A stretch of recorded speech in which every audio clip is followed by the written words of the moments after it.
From Yahoo Finance, this is Electionomics. I'm Rick Newman. And I'm Alexis Christoforous. Thanks so much for joining us.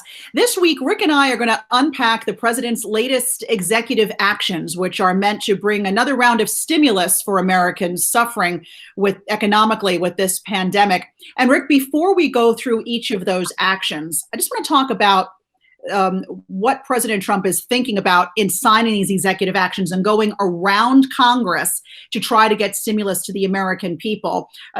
Call me a cynic, but we're getting closer and closer to November 3rd. And if this works, President Trump can look like the hero in all of this. Well, no doubt that's on his mind. This stimulus that is, coming from the White House, or that Trump is trying to push out from the White House. The only reason he's doing this is because Congress is not getting anything done with what is, by most counts, would be the fourth stimulus bill. So, the stimulus benefits, the extended unemployment benefits, those ran out at the end of July. That was the extra $600 per week. Most Americans, we did a poll on this ourselves here at Yahoo Finance. Most people say, yes, there should be another stimulus package. There should be more relief for the, I don't know what is the number, 30 million, 31 million unemployed people, and for businesses that can't reopen and stuff like that. But Congress cannot get there. So we've been talking about this a lot on our air. Just to go over it real briefly, the Democrats passed a fourth stimulus bill, the House Democrats, I should say, all the way back in May. That was more than $3 trillion in additional aid. It was kind of an everything under the sun. Every Democratic wish list item was basically in there. Republicans say, no way, that's too much money. They say instead of $3 trillion plus, it should be about $1 trillion. There are still very large disagreements about how much aid Congress should give to states and cities. Republicans are drawing a hard line on that. They say it should only be about $150 billion. Democrats want $900 billion or more. So there are major gaps here. And I have to admit, I'm surprised that Congress has not got this done. I thought this would come together at the last minute, like a lot of things do in Congress. I mean, they're essentially on recess right now for the month of August. That's what they always do. And I thought they would get something done before they left for recess, but they haven't. And the analysts are now saying there might not be anything out of Congress until September, perhaps mid-September, and Congress might not do anything. To me, that's incomprehensible, but that's where this sits right now, which is why Trump has gotten involved and said, okay, Congress won't do it, I will. And that's how we got to these four executive actions. So look, all four of the actions will probably be challenged in court, but let's talk about the one or two that you think have the best likelihood of actually happening. I know that Americans are really keeping a close eye on those extended unemployment benefits. It's one of those actions that the president took. 75% under his plan would be covered by the federal government, 25% by the states. And I guess the question becomes, is it going to be a state-by-state basis? Meaning, okay, if your state was able to afford it, you're getting those extra unemployment benefits. And if your state wasn't, well, you know what, too bad for you. Yeah, so I've got a handy cheat sheet here, which I'm going to be looking at to tell me what those four actions actually were. And we're calling them executive actions. Three of them technically were executive memorandums, and one was an executive order. I know people don't really care, but that's why we're using this weird language, because they're not all technically executive orders. So that one on the extended unemployment insurance. So Congress has not come up with any more money for that. Where that stands in Congress is Democrats say they want to continue $600 per week. Republicans say, nope, it should only be $200. And you'd think, well, why don't they split the difference and call it $400? And that is essentially what Trump did. So he's coming up with some money from different funds. These are emergency funds. So again, this is one of those things. It's not clear he can really do this, but if he can, Trump says the benefit should continue at around $400 per month. And states have to come up with 25% of that money. Which is a lot of money in states. So, states cannot borrow money the way the federal government can. Almost every state has to balance its budget. So they can't just run a deficit and sell bonds to finance these things. We've heard a lot of governors say, we don't have the money. It's like Trump is telling us to spend money we don't have, and he can't do that. So that seems almost certain to end up in court. And I mean, we always say we're not lawyers, but a lot of Trump action, things he signed at the White House, a lot of them have been overturned. The other thing about this one, Alexis, is It's a very complicated formula in this directive from the White House. And, state unemployment agencies are generally creaky old bureaucracies that don't have, the latest computer systems and things like that. So they can administer the programs when when the checks are going out the same way as they always have before. When it's some new formula they have to administer, some of them just can't do it. So it might be technologically difficult to do this. So are people actually going to see these paychecks that Trump says they should get? My guess is maybe some will, probably a lot won't, and the whole thing could end up getting killed in court at some point. And then I guess the question becomes, does this really backfire on President Trump? Because some analysts are saying, if this thing works out, Trump looks like the hero saying, look, I was the guy who had to get it done once again. Congress couldn't get it done for you, and I did. But if it doesn't get done, does this look bad for him November 3rd? Yeah, and I think it really depends on what Congress ends up doing. So let's just quickly go through these other provisions of these directives from the White House. So he wants to extend legislation that suspends student loan payments. So if you have a student loan, you want that to happen. Again, not entirely clear he can do that without Congress's action, but he's trying. Rental and mortgage, he wants to extend the moratorium on foreclosures and evictions. So another populist measure. Can he do that? We don't know. And then here's a big one is the payroll tax holiday. So Trump says he wants to defer the payroll tax that just about everybody has deducted from their paycheck to pay for Social Security and Medicare.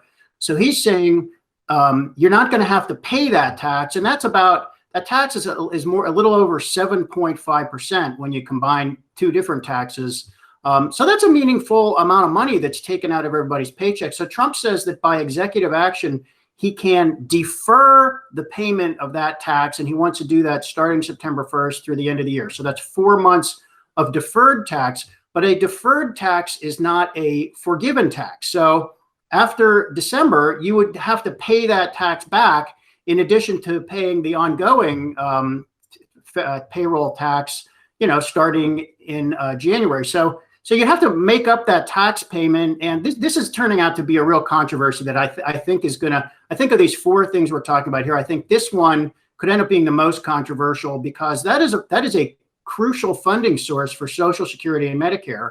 And Trump is saying, okay, people don't have to pay that for the next 4 months. So in theory, if everyone does have to pay that back starting in January, well, Social Security and Medicare are fine. They get the same amount of funding. But Trump has also said that if reelected, he will, quote, terminate the payroll tax altogether. So in other words, he wants to eliminate what is the number one source of funding for Social Security, and I think the number 3 source of funding for Medicare. And that's remarkably controversial. And in a way, I can't believe Trump is actually proposing that. Yeah, because you would think that he would really be alienating seniors by putting in jeopardy Social Security. I know Joe Biden jumped all over that and said something like, this is equivalent to firing the first shot in a war on Social Security. So, it's unclear whether or not employers are even going to go along with this. I mean, is it a suggestion that they do this? They're not being mandated to do this. Well, and if an employer feels like they can't because they don't want to kick the can down the road on their tax bill, then they're not even going to do it. One's head is tempted to explode, contemplating how this works, actually. So to go back to the CARES Act, which is the biggest of the stimulus bills Congress has passed so far, that they passed that in March. That actually allowed companies, so the payroll tax is paid in equal parts by employers and employees. Each party pays the same amount, and that is a lot of money that goes into the Treasury, and it is dedicated to those two programs, Social Security and Medicare. It cannot be used for anything else. So the CARES Act said companies can, again, defer their payroll tax payments until I think it was until the end of this year. But again, they're not forgiving the tax. They're just saying you can put off paying that tax if you're having trouble paying your bills right now, your other bills right now. Well, you can put off paying that tax, but then that tax is due. The whole amount is due at the end of the grace period. So that's actually in the law now. And what we know is we don't think companies are just deferring the tax and spending it on something else, because companies know they're going to have to pay it. That is a bill coming due. So if they're not paying the tax, they can choose to keep paying, or they cannot pay it, but they're essentially putting the money aside. So what Trump is now saying is he wants workers to be able to do the same thing for 4 months starting in September. But I mean, everybody who's thinking about this should ask yourself, if so I did the math. If you earn $50,000 a year over 4 months, that's a tax you're going to defer of about $1,300. So if somebody told you you don't have to pay this tax in regular installments over the next 4 months, but you are going to have to pay it back in January, and it's going to be $1,300 either way, what would you do? I guess if you were really in a tight spot, and you couldn't buy food or you couldn't pay your rent, I guess you would use that money to pay for the essentials you needed at the time. But then you would still owe the money. You'd have a $1,300 tax bill coming due, in early 2021. So it's just puzzlement in all directions, honestly. And I can't remember another time when a president has sort of messed with Social Security before. I don't think there ever has been a time when a president has messed with basically the funding mechanism for Social Security. We've just begun, in my opinion. I think we've only begun to hear Biden squawk about this. I think we're going to see ads, from Biden everywhere. Trump is the first person to say he wants to defund Social Security. Now, that's not what Trump actually said. But if I were, writing the ads for the Biden campaign, I would undoubtedly be, trying to craft that kind of message. And I'm sure we are going to hear about this. Now, the White House is on the defensive about this already. And Larry Kudlow has now come out and said, oh, we would, of course, fully fund Social Security. We would just fund it in a different way. We would bond it. So I think he actually used the word bond as a verb. First time I've heard that, but maybe I'm just not in all the right finance circles. So he said we would bond it. And what he means by that is the Treasury Department would just borrow the money. It would sell Treasury securities the way it does every year to borrow money. And so far, I think this year we're about $3 trillion in the hole on Treasury borrowing, certainly the most since World War II. And I guess the White House says if we get rid of the payroll tax holiday, we'll just borrow the money to pay for Social Security. But the people who are the staunchest defenders of these programs say that's kind of a worst case scenario, because then instead of having this dedicated funding mechanism that Congress basically can't touch unless it changes law, then funding for Social Security becomes part of the annual appropriation process and all the shenanigans that go into the budget deal year after year after year in Congress. So that just seems so messy. And that's the new hip way to say it. I'm going to bond it. That's what you do, right? Come on. So, I mean, that sounds so complicated and so wrong for so many reasons. And what you're just talking about now, that we would then have to borrow money, adding to the debt we already carry in this country to help fund Social Security. Wouldn't it just be easier, really, for the government to just write another check to Americans, maybe above and beyond the $1,200 we got in the last stimulus check round? It depends what you're trying to stimulate. I mean, I think that's the fundamental question. I think you're trying to stimulate consumer spending at the end of the day, right? Yes, I think you want to. I'm not even sure that we're at that point yet. Alexis. I mean, you think it's all about paying the bills, making sure your mortgage. Yeah, I mean, right. So since we're basically in an induced recession, I mean, this is not a business cycle recession where we had the expansion and then it ran its course and we just ended up in a contraction, which is what you might call the sort of standard business cycle, the way we have growth spurts and then recessions. I mean, we have this recession because we had to shut down parts of the economy for the coronavirus pandemic to stop it from spreading. And of course, we're doing pretty poorly with that. So the shutdowns are continuing longer than anybody would like. So the idea of this giant stimulus plans that are coming out of Congress is to basically tide people over, get them to the other side of this recession, which we now know is really not going to end until we have a vaccine, and not one that's manufactured by Russia, probably a real one that's manufactured here in the United States or in Europe perhaps Japan. So this has tied people over money. We don't need to stimulate spending right now. People are saving tons of money. What we do need to do is really help the people who have lost their jobs and lost their paychecks because their business is shut down, and they're having trouble paying bills. So get them to the other side. So to that extent, yeah, another $1,200, stimulus payment does make sense. It would make even more sense if you could target it to the people who need it the most. They tried to do that the first time around. There was an income cutoff, but you got that stimulus payment. But if you were underneath the income cutoff, you got it, whether you were unemployed or not. So, I mean, it is a good idea to target the aid to the people who have lost their jobs. So, the one-time stimulus check can help, but probably even more important than that is the continuation of those unemployment benefits. And just to remind people, unemployed workers are still getting benefits at the state level, but those are generally much less generous than that extra $600 a week that the feds were giving out until the end of July. You know what's also a little puzzling here? I mean, we're talking about the people who need this help the most. And yet the president, at least at the time that we're recording this, Rick, is talking about cutting the capital gains tax, which is not going to help low-income folks. I mean, you have to hold stocks and assets that you can actually sell to benefit from a cut in that. And also, again, begs the question, does he have the authority to do that? Yeah, I'm mystified by, Trump in 2016, he nailed the populist appeal to the right types of voters, the voters who feel professional politicians had just basically forgotten about them. And this time around, he's blowing it. Those workers, the so-called forgotten men and women Trump talked about in 2016, they don't need a cut in their capital gains tax. They don't have capital gains. And by the way, we were just talking about the payroll tax.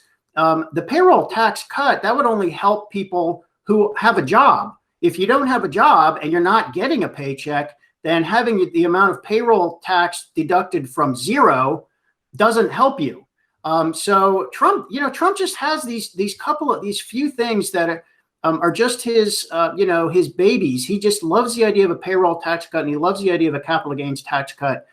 It is not going to help. I don't know how he can, there are these sort of workarounds he might be able to do through executive action.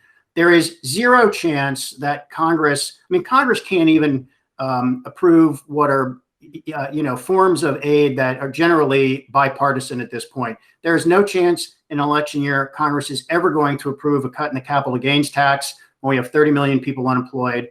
And I don't think there's any chance, even if Republicans controlled 3/4 of the House and 3/4 of the Senate, I don't think there's any chance they would ever repeal the payroll tax, because you cannot eliminate the funding for Social Security and for Medicare and survive politically. So why? It's just mystifying why Trump has chosen these ideas to basically be his case for why he should get a second term in the White House.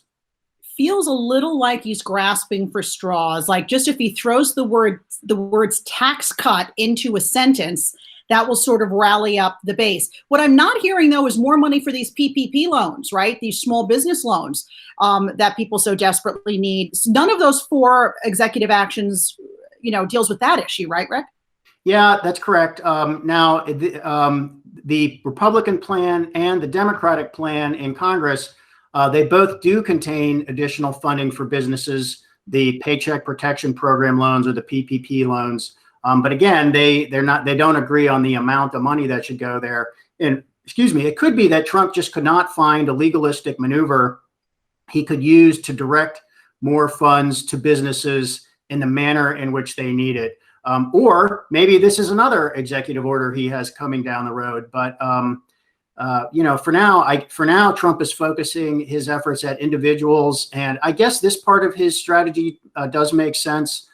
If it turns out that we get all the way to the election and Congress really does not pass any additional stimulus, then I think Trump will win points with voters for having done these executive actions we're talking about here. And I think you can expect he'll probably try some additional ones. But let's say Congress does finally pass a fourth stimulus bill. That would probably supersede these executive actions. And if voters do, for example, if another $1,200 check does show up in their mailbox, or if they do start to once again receive that extra measure of unemployment insurance from the federal program, then that might just put Trump's executive actions out of business, and people may not give Trump any credit for it at all. So it really does depend what Congress ends up doing here. Do you think that he is alienating people within his own party? I think I know the answer to this with these executive actions, Rick. I guess so. Yeah, I mean, we've heard some Republicans saying that, like Ben Sasse, the Republican senator from Nebraska, for example, I think he called the payroll tax cut executive action unconstitutional slop. So, I mean, you're seeing the usual pushback from members of Congress whose attitude is, it's our prerogative. We reserve the right to tax, and it's up to us to tax, raise taxes or lower taxes. That's in the Constitution. That's the right of Congress. But look, Congress is not getting it done right now. I think Congress will get something done. But in the absence of Congress doing anything, I mean, Obama tried to do this when Congress didn't do anything. Of course, it wasn't a crisis like we're in now. And Trump is, I mean, this is now what presidents basically do. When Congress just doesn't act, presidents, they get out the pen and they just write an order, or they have their lawyers write an order. And usually they're pretty ineffective, but at least it gives the president the ability to say, I'm trying. Congress is dithering. I'm doing my best. And I think Trump does have that message to some extent working to his advantage for now. Yeah. I mean, I know when I saw the alert come over my phone that he was doing this, I thought, you know what? Pretty smart, right? He's jumping in there looking like he's the savior, saying, here they go again. Those bozos in Congress can't get it done. Don't worry, I'm your fix-it guy and I'll do it for you. But if there is no deal from Congress and the president pushes ahead with these actions and they go to the courts, of course, who suffers here? The American people. We all have to wait for this stimulus to make its way through the courts or Congress or wherever it's going to come from. But what's your feeling on debates? I mean, I have to think that when Biden and Trump finally debate, this is all that we're going to hear. The fact that Congress couldn't get the stimulus done. Well, if that's true, if Congress hasn't gotten the stimulus done by then, I think the first debate is not scheduled until the end of September. And if we have no additional stimulus from Congress by then, I mean, most economists are saying we're not out of the recession. There are reasons to think the job gains we've seen during the last 3 months are going to flatline from here on out. In other words, businesses have hired back everybody they can. And if they're not going to hire many more people unless they can see growth ahead, and we're not going to have growth as long as we have the virus. So if Congress has done nothing by let's say by the end of September, if they haven't done anything by then, they're probably not going to end it. They probably will not have done anything by the date of the election itself. And you have to ask yourself, who does that benefit? And one of the reasons for log jams in Congress is that neither party perceives any harm to holding out for a better deal. And I think that's where we're at right now, where Republicans think it's not going to hurt them if they hold out for a tougher deal with Democrats. In other words, a smaller stimulus bill than we would otherwise have. And I think Democrats led by Nancy Pelosi also perceive there's no harm to them, and maybe they can even win the messaging battle, because they did pass a bill in May. It was kind of a ridiculous bill that had so much stuff in it. Everybody knew the Republicans in the Senate would never pass it, but Democrats can say, hey, we already passed our bill. We're just waiting for the Republicans. So if one of these parties started to lose the messaging war and it became apparent that voters were really souring on either the Democrats or the Republicans and were likely to punish them in November, I think that's the point at which we would have a deal, because then one side would say, okay, I have to give because better for me to make a deal now, even if I don't like the deal, than be perceived as the one bringing the whole thing down. But when you see Congress at loggerheads the way they are right now, it tells you that neither side thinks they are yet going to get punished by voters for the stance they've taken. I don't know if both parties are right, but that's what they think right now. Plenty of drama, and we're still about 3 months out from Election Day. We're technically under 3 months. I'm counting 11 weeks, and believe me, I breathe a sigh of relief every day we get closer to the darn thing. Everybody, thank you so much for joining us this week for Electionomics. Be sure to rate and review what you just heard and saw. You can follow me on Twitter at Alexis TV News. And me at Rick J. Newman. And how could you not love this podcast? This is the question we ask ourselves. every week, Rick. Thanks, everybody.